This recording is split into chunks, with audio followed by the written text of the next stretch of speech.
एक एग्जांपल है linear dependence और इंडिपेंडेंस चेक करने का। मेरे पास 3 वेक्टर्स हैं 1 2 3 1 0 0 2 0 2 3। तो ये 3 वेक्टर्स हैं, ये कहाँ से लिए गए हैं? R3 में से। और फील्ड क्या है? रियल नंबर का सेट, मीन अंदर जो वैल्यू है वो रियल है। तो लीनियर डिपेंडेंस और इंडिपेंडेंस चेक करने के मेरे पास यहाँ पे 3 मेथड हैं।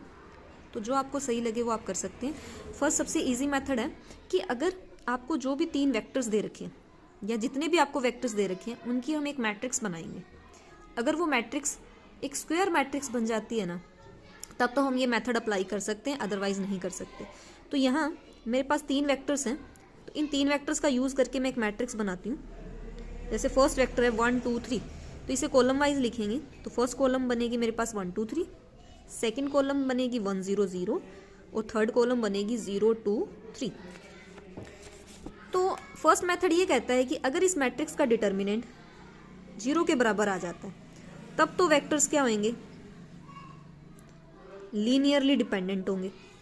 और अगर इस मैट्रिक्स का डिटर्मिनेंट क्या आ जाता है? नॉन जीरो, तब मेरे वेक्टर्स क्या होंगे?